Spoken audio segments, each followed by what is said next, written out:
مذہبی اسکالر بھی عمران اور ملٹری اسٹیبلشمنٹ کے معاملات طے کرانے میں ناکام۔ عاصم منیر کے آنے کے بعد سے اسٹیبلشمنٹ کے پی ٹی آئی کے تمام روابط ختم، انصار عباسی کا تجزیہ۔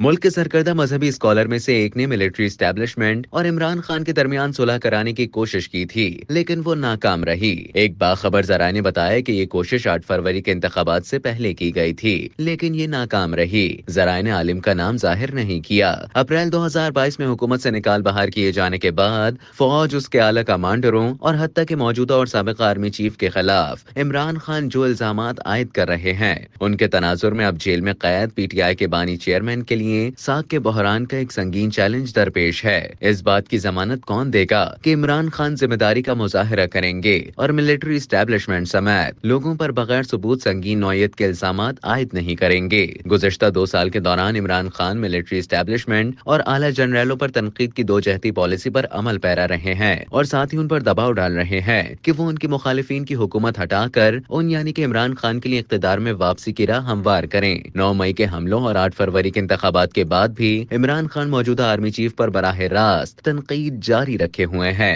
دلچسپ بات یہ ہے کہ تنقید کے ساتھ ہی وہ جنرل عاصم منیر اور ان کے ماتحت اسٹیبلشمنٹ سے بات چیت کی کوشش بھی کر رہے ہیں۔ فوج کے ترجمان نے 8 فروری کے انتخابات کے بعد ایک پریس کانفرنس میں میڈیا کو واضح طور پر کہا کہ فوج پی ٹی آئی کے ساتھ کوئی بات چیت نہیں کرے گی۔ ترجمان سے پوچھا گیا کہ کیا پی ٹی آئی کے ساتھ کسی قسم کی بات چیت کا امکان ہے، جس کا انہوں نے جواب دیا تھا کہ اگر کوئی سیاسی سوچ، رہنما یا گروہ اپنی ہی فوج پر تنقید کرتا ہے، فوج اور عوام کے درمیان خلیج پیدا کرتا ہے، قوم کے شہداء کی توہین کرتا ہے اور دھمکیاں دیتا ہے اور پروپیگنڈا کرتا ہے، تو ان کے ساتھ کوئی بات چیت نہیں ہو سکتی۔ فوجی ترجمان نے مزید کہا تھا کہ ایسے انتشار پسندوں کے لیے واپسی کا ایک ہی راستہ ہے کہ پی ٹی آئی قوم کے سامنے دل سے معافی مانگے اور وعدہ کرے کہ وہ نفرت کی سیاست چھوڑ کر تعمیری سیاست اختیار کرے گی۔ بہر صورت ایسی بات چیت سیاسی جماعتوں کے درمیان ہونی چاہیے، فوج کا اس میں شامل ہونا مناسب نہیں۔ موجودہ آرمی چیف کے تقرر کے بعد ملٹری اسٹیبلشمنٹ کے اندر سے پی ٹی آئی کے تمام روابط ختم ہو گئے۔ عمران خان اور تحریک انصاف ڈاکٹر عارف الوی کے دور میں ایوان صدر کا استعمال کرتے ہوئے اور عمران خان کے ہمدرد ریٹائرڈ جرنیلوں کے ذریعے ملٹری اسٹیبلشمنٹ کے ساتھ مذاکرات کی مایوس کن کوشش کرتے رہے ہیں، لیکن انہیں کوئی جواب نہیں ملا۔ آپسی لڑائی کا شکار جماعت پی ٹی آئی کے اندر کئی لوگ متفق ہیں کہ عمران خان کی ملٹری اسٹیبلشمنٹ پر تنقید اور اعلیٰ فوجی جرنیلوں پر الزامات عائد کرنے کی پالیسی سے